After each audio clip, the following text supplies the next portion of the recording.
A sad discovery in Massachusetts. Searchers found the body of the boy who disappeared in a blizzard 3 days ago. An invasion threat by Israel after Hezbollah guerrillas kill Israeli soldiers in Lebanon. And how a war over bananas in Europe could double the price for things we buy here. This is the CBS Evening News with John Roberts. And good evening. Johnny's on assignment tonight. I'm Russ Mitchell. After a 3-day massive effort by parents and police, there's a tragic end in the search for a 9-year-old Massachusetts boy who disappeared in a blinding snowstorm last week. Today, the body of the boy, Corey Anderson, was found, and tonight police are hoping an autopsy will help them find out how he died. Kristen Jeanette Myers has more. Rescue workers had to use canoes and make their way through a nearly impenetrable swamp area to reach the body of Corey Anderson, just 300 yards from his home in Norton, Massachusetts. Our plan was to check any areas we could along the river as it narrowed. The recovery team found the 9-year-old's body curled in a ball 15 feet away from the water on the bank of the Mulberry Brook. There's like outcroppings of trees in the swamp, and he was laying on his left side in an outcropping, trying to get out of the water, trying to stay dry. For an adult to get to that area, you would have to crawl on your hands and knees. It was a tragic ending to the massive effort underway since the 4th grader disappeared last Thursday. The child vanished after going to look for his dog in a fierce snowstorm. The dog later turned up, but Corey, who had been dressed warmly in 2 jackets and a sweater, did not. His parents made tearful pleas for help. I can't thank everybody enough for their efforts. I really appreciate it. For 3 days in brutal conditions, below 20-degree temperatures, snow and freezing rain, more than 500 searchers had combed the cranberry bogs, ice-covered lakes, and dense woods surrounding the family's home.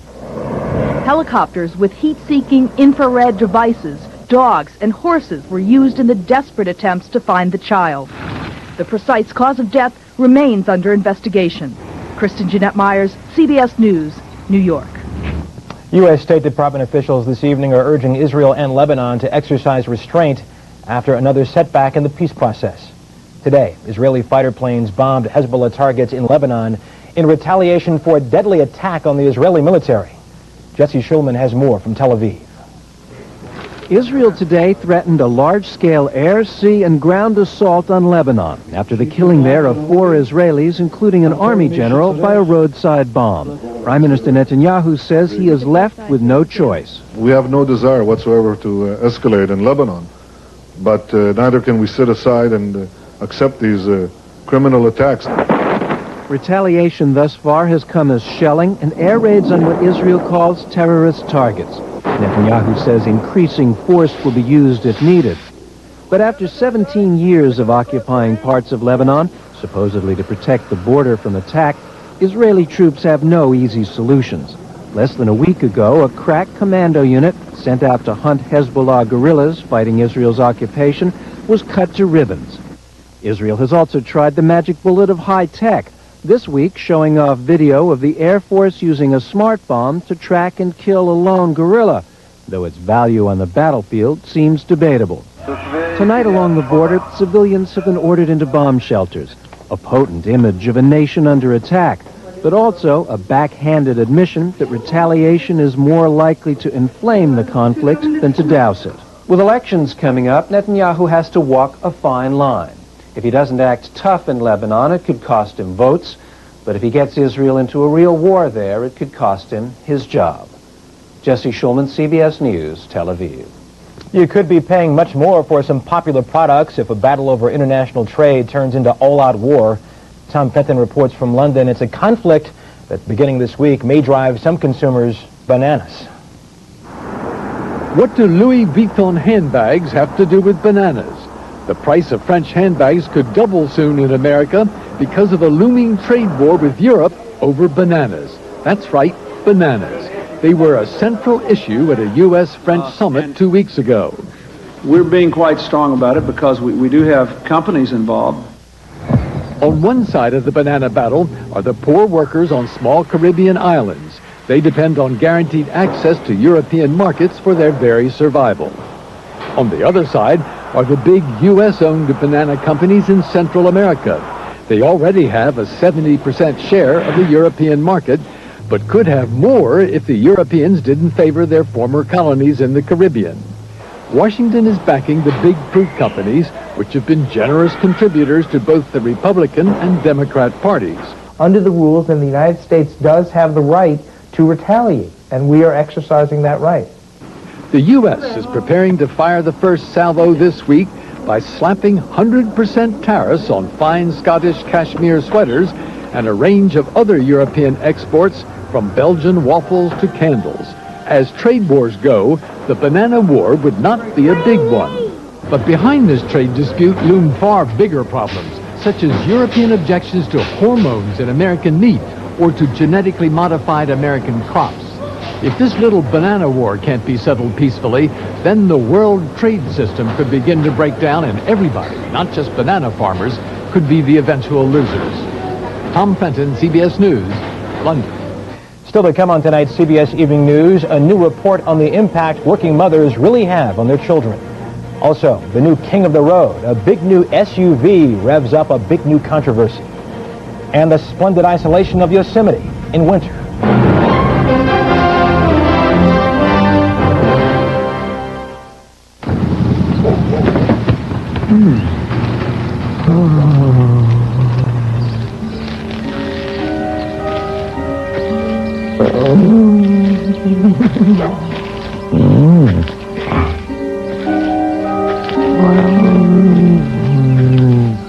Finally, intelligent life in auto insurance. Visit Progressive.com. Buy online for extraordinary savings. And remember... Gee, that oatmeal was little. Yeah. Done with those sausages? I'm done with them hash browns? Sure. You need some help with that bacon? How did I get heartburn? All I had was oatmeal. Got any my Lanta? Are you kidding? Aluminum and magnesium? You want Tums. Tums has calcium. Tums calcium knocks out heartburn fast, then goes to your bones to help keep them stronger, longer. How about a bag of donuts for the road? How about a bottle of Tums? Some things don't taste their best the day they're made. You'd never drink wine the day they crush the grapes, or eat a green banana. No way, Dad. And that's the secret to Papa John's traditional dough.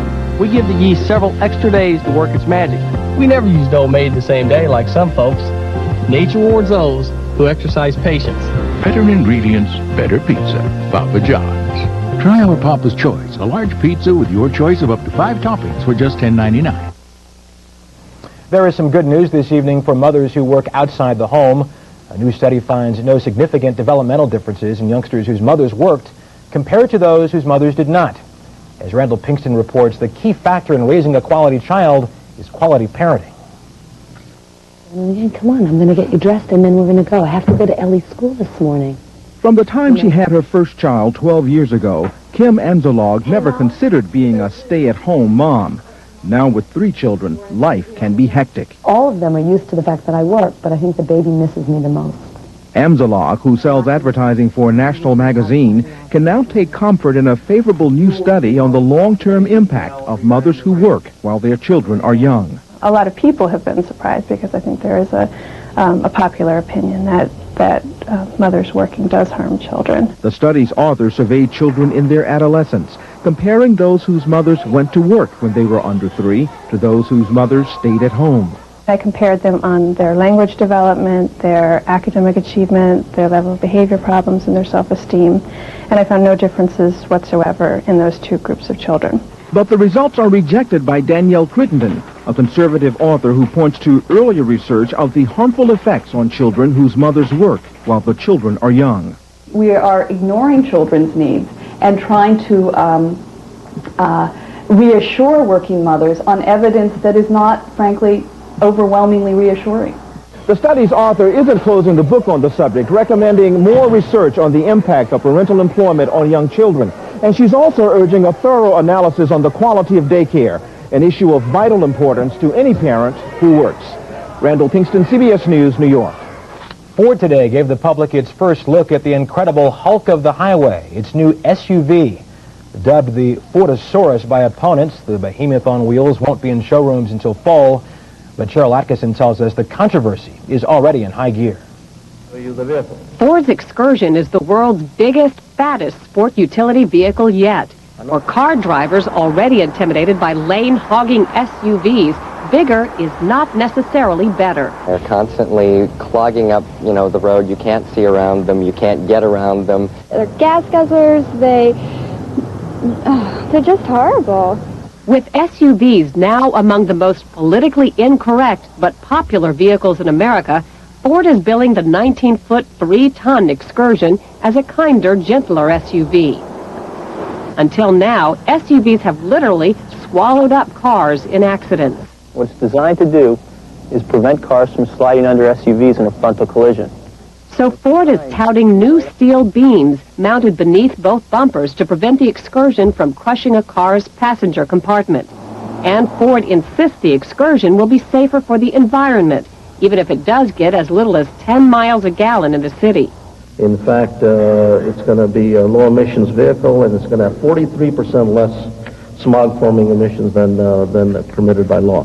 But environmentalists have already tagged the new Excursion the Ford Valdez, a reference to the oil-polluting tanker off Alaska. Saying that this vehicle is a low-emission sport utility vehicle doesn't necessarily mean it's as clean as a car. It will be polluting a lot more than a car, and it will certainly be spewing out a lot more global warming pollution than a car.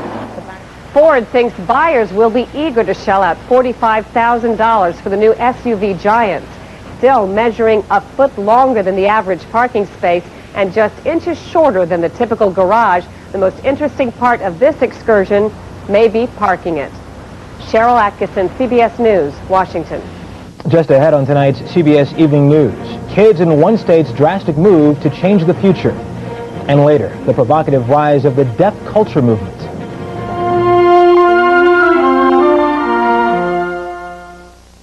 Nancy will have to see from near to far almost 1,000 times today. Her eyes will focus on 40 labels, 60 charts, and 100 smiles.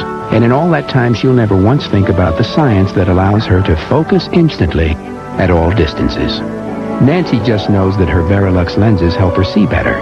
And for her, that's a very comforting thought. Verilux, the comfort of better vision. For more information, call toll-free 1-800-VERILUX. You may be surprised who's drinking Ensure. Healthy people. Why? Because to help you stay healthy, you have to eat right. For the times you can't eat nutritious foods like these, drink Ensure. With the essential vitamins and minerals you find in vegetables, calcium like in milk, and protein like in fish. Ensure is a source of complete balanced nutrition to help you stay active and energetic. Drink Ensure.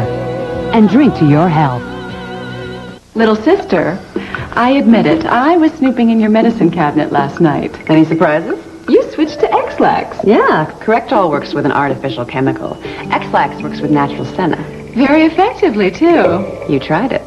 Today's gentle X-Lax is the only laxative with the X-Lax Morning Guarantee. 2 out of 3 users agree. It's dependable overnight. X-Lax, what a find. What a snoop. Today's X-Lax, good morning, guaranteed. All across this country, states are looking at ways to cut welfare rolls. This week, one of the poorest states may adopt an ambitious program to lower the number of new single mothers without raising the number of abortions. Byron Pitts reports on Mississippi's efforts to reduce one-parent families. After it's going to get these kids, too. In Jackson, Mississippi, they are calling it a crisis. 45% of all babies born statewide are being raised by single mothers. Honestly? Yes, ma'am. Nothing else to do. Nothing else to do. But have babies. Mm-hmm. Women like Easter Hargrave, 41 years old, with 8 children and 2 grandchildren. Her burden is the state's burden. When you don't have that support of a man there, then you go to the welfare system to help you to balance that off, to help you raise your children. The welfare program is actually creating a type of dependency that is dehumanizing. So says Father John Jenkins, a retired Episcopal priest who runs a family foundation for the poor in Jackson's North End. Everything well?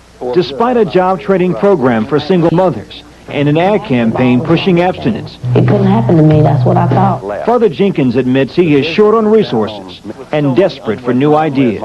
Oh, it definitely is a crisis. The numbers keep going up. It's a crisis that now has state lawmakers on the verge of making history. Mississippi could soon become the first state in the country to pay counties if they lower the number of babies born to unwed mothers without increasing the number of abortions. The Senate passed the bill 52-0. It is a problem that is here. We can either choose to ignore it, or we can attempt to find new and creative ways to address the problem. Money talks. Money talks. Under the bill, the 5 counties with the biggest decrease in out-of-wedlock births would receive several $1,000s in state funding for youth programs or recreational facilities.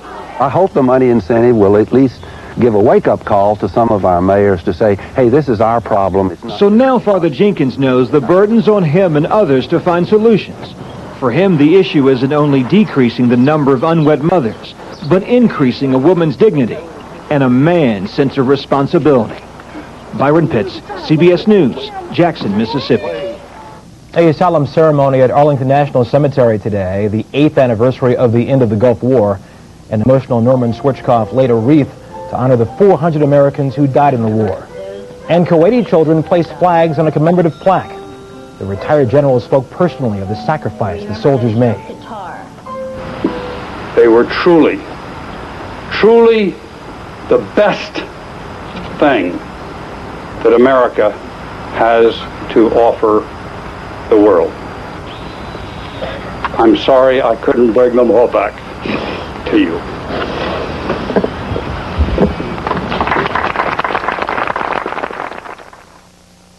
There is an athlete amongst us, disguised as a mother and a neighbor. She takes women's Ultra Mega multivitamins made exclusively by GNC with 35 premium ingredients like calcium and iron. GNC. Live well. What will it take to build this company? To get ready for prime time on the web. How can we do everything a little faster? Okay, a lot faster. When they're looking for answers, more CIOs, more MIS managers, more people, look to Compaq than to any other computer company in the world. Limits? What limits? Compaq. Better answers. Thanks, Dad. You can't do this with Caravan. Thanks. You can't do this with Voyager. Thanks, Pop. A little help? The Chevy Venture is available with a remote control sliding side door. So, you can get more done and have more fun. Now choose 0% financing or $1,000 cash back on a Chevy Venture. See your dealer today. Chevy Venture. Let's go. Frequent heartburn. Is it worse at night, especially after dinner? Mm-hmm. Have you treated it, even changed your diet, but still suffered 2 or more days a week? Mm-hmm. Has your heartburn been a persistent problem for you? Mm-hmm. Your heartburn may be due to a potentially serious condition called acid reflux disease. Ask your doctor about Prilosec. For many people, 1 capsule daily provides 24-hour complete heartburn relief. Ask your doctor about Prilosec and if it's right for you. The most common side effects are headache, diarrhea, and abdominal pain. Want 24-hour heartburn relief with 1 daily dose?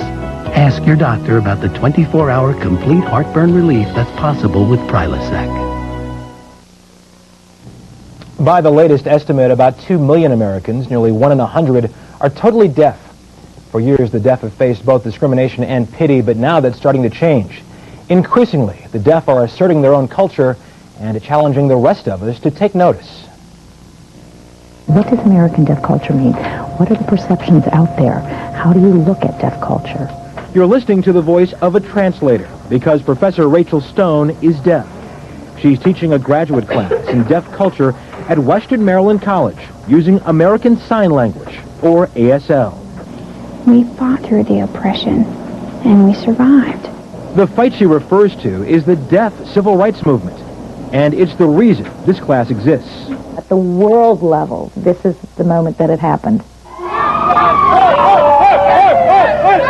The turning point came after a week-long confrontation 11 years ago when angry deaf students at Gallaudet University, the nation's leading deaf college, forced the appointment of their first deaf president.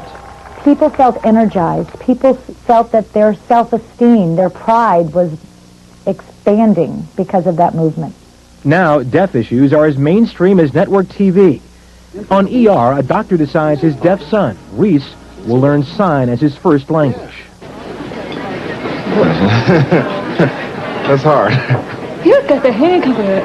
It's even in the dictionary. The American Heritage Dictionary of the English language includes definitions for both small d deaf and capital D deaf.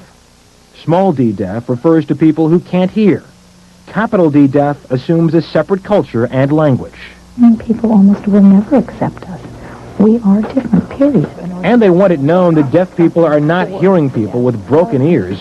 And although many of them learned to speak when young, now they choose not to. Why do we have to do the speech emphasis? It's always been to fit into the mold of the hearing world. And we don't need to do that anymore. They say, like other minority groups, they have their own values, their own identity, and their own social behaviors. But the defining issue of this movement is the fight to keep their own language, with its own grammar and own syntax. It even has regional accents. ASL is not just a language. It includes a culture. People who use that language are in that culture. It's a special group of people. ASL is Stone's native tongue, the language she learned as a deaf child of deaf parents. English is her second language, the one she uses to read and write. I have experienced the hearing world. I prefer the deaf world. Stone is an example of what's called bilingual bicultural, fluent in both languages, ASL and English, and familiar with both worlds. Once you understand both deaf world and deaf culture, then you can live in the deaf world and the hearing world. You can work in both worlds. Technology, like cochlear implants, sort of a bionic hearing aid, is available and improving. But these students say there's nothing wrong with the way they were born. Why fix it? Leave it. Leave our natural beauty. It's there. Let it be. Look at me. What fault do you see in me? What needs fixing? That's deaf pride, and that's the attitude Rachel Stone wants the hearing world to understand and respect. It's okay to be deaf. It's okay to use sign language. Don't stop us from using it or behaving like a deaf person.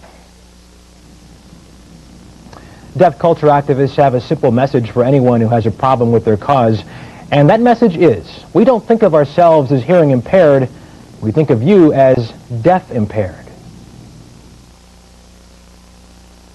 Right now, you can get a complete pair of great-looking glasses for only $99 at LensCrafters in your choice of hundreds of the latest frame styles. LensCrafters $99 complete pair sale. This is a great offer. People should definitely not miss this. Hurry, offer ends Saturday, March 6th. Courage, something shared by countless Americans. Those who risk their lives, those who battle serious illness.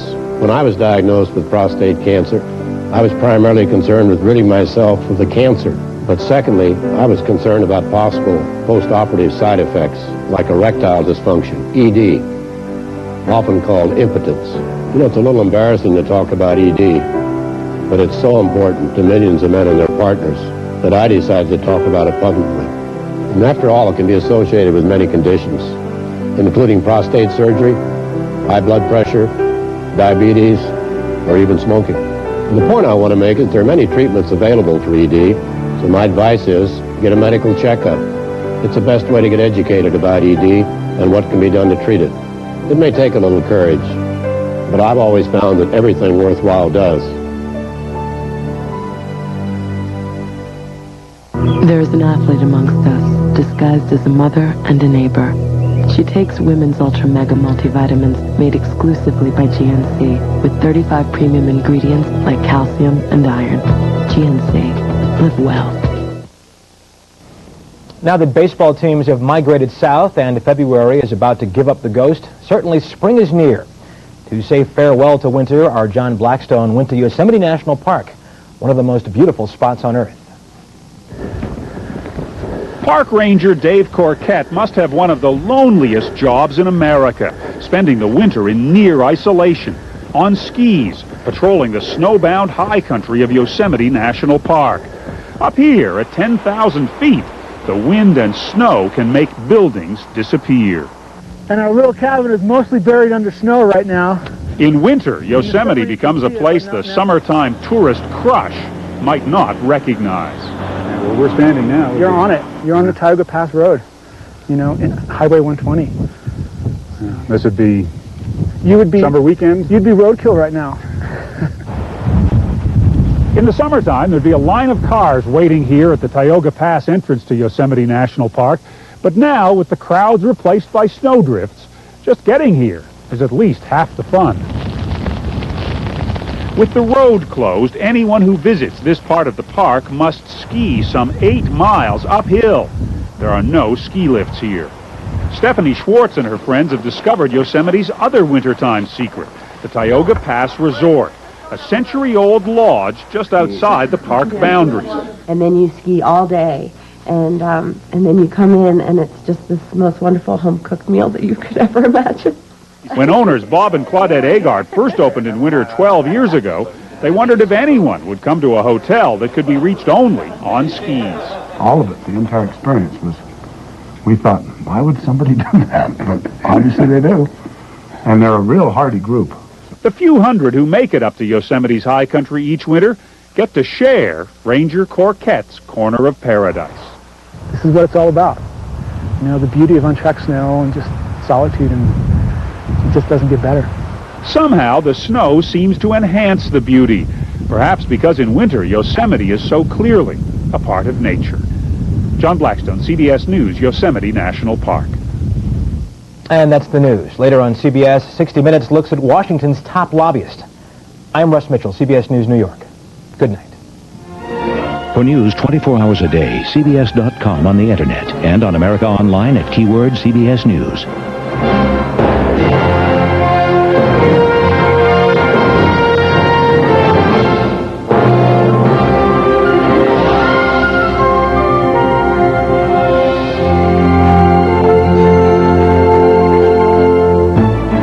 Experience you can trust. CBS News.